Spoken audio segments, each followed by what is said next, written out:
Odin, der Preis der unendlichen Weisheit. Was würdest du opfern, um das Ende der Welt zu verhindern? Würdest du dein Fleisch geben, dein Blut oder gar einen Teil deiner Seele, um die Geheimnisse des Universums zu entschlüsseln?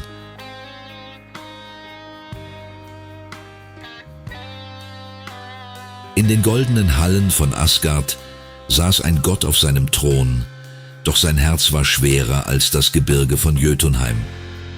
Odin, der Allvater, sah in seinen Träumen Schatten, die das Schicksal der Götter verschlangen.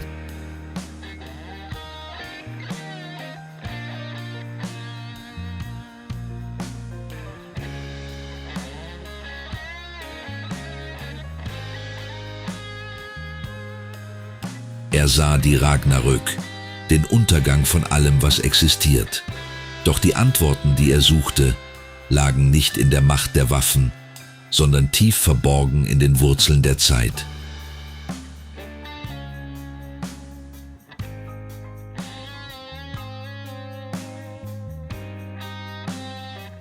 Odin verließ seinen Thron und wanderte allein, gehüllt in einen dunklen Mantel, bis an den Rand der Schöpfung.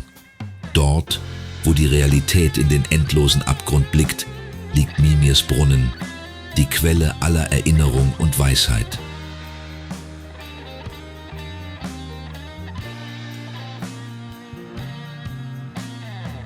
Wer aus diesem Wasser trinkt, sieht die Wahrheit hinter dem Schleier der Zeit.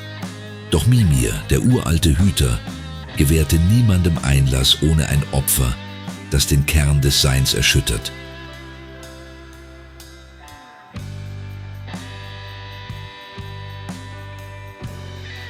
Als der Allvater vor ihn trat und das Wasser forderte, lachte der Riese Mimir nur dunkel und verlangte einen Preis, der selbst für einen Gott unvorstellbar war: ein Auge für einen Schluck.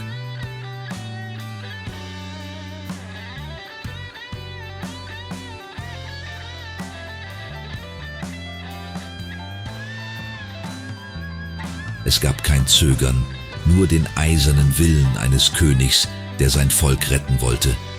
Mit zitternden Fingern, aber festem Blick riss sich Odin sein linkes Auge aus der Höhle.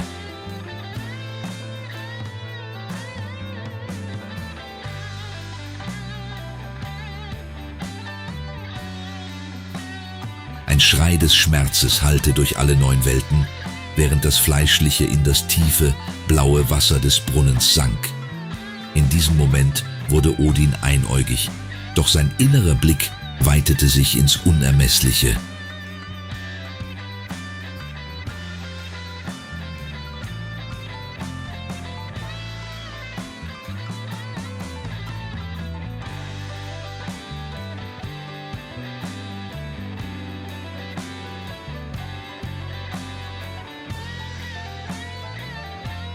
Er sah das Weben der Nornen, die Schicksalsfäden der Menschen und die unvermeidliche Dunkelheit, die auf die Götter wartete. Doch die Weisheit des Brunnens war nur der erste Schritt auf seinem qualvollen Weg.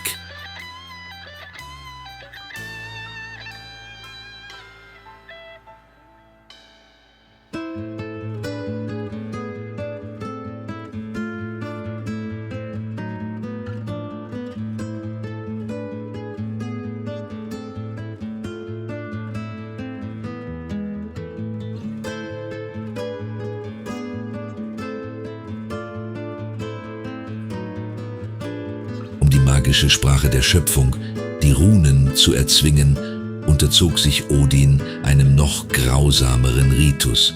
Er opferte sich selbst.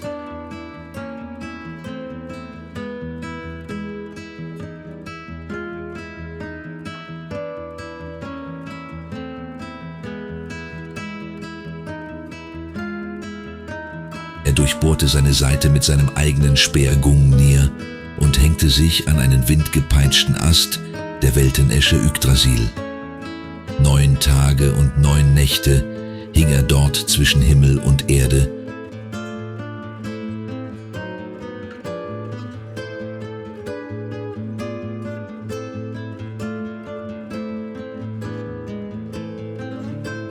ohne Brot, das ihn speiste, und ohne einen Tropfen Wasser, der seinen Durst löschte.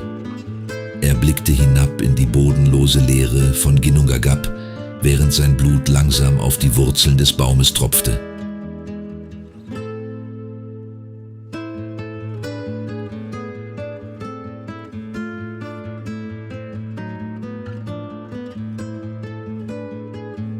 An der Schwelle zwischen Leben und Tod, als sein Geist fast zerbrach und die Kälte der Ewigkeit sein Herz umschloss, geschah das Wunder.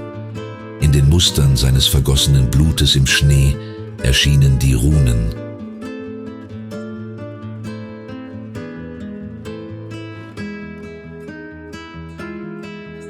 Mit einem letzten, verzweifelten Aufschrei griff Odin nach den glühenden Zeichen und riss sie aus der Leere an sich.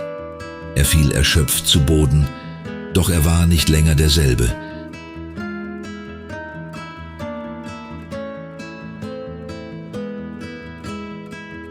Der Gott war gestorben und der Magier, der Wanderer, der Totengott war wiedergeboren.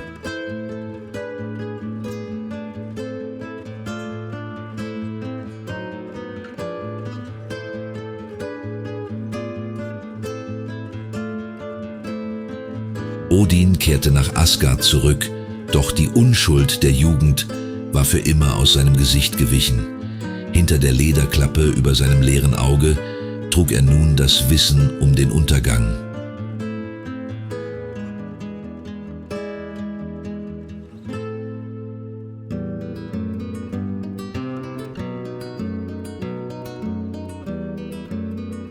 Zwei Raben, Hugin und Munin, Gedanke und Erinnerung, wurden zu seinen neuen Augen, die täglich über die Welt fliegen und ihm die Geheimnisse der Sterblichen zuflüstern.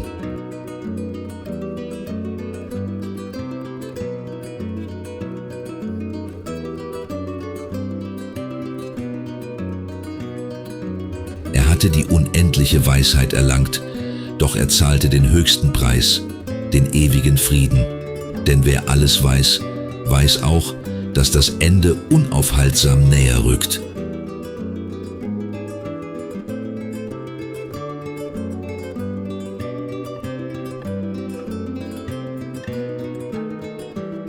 Das Schicksal ist gewoben und die Götter sind bereit. Doch wenn der Allvater schon ein Auge gab, was wird sein Sohn Thor opfern müssen, wenn die Welt in Flammen steht?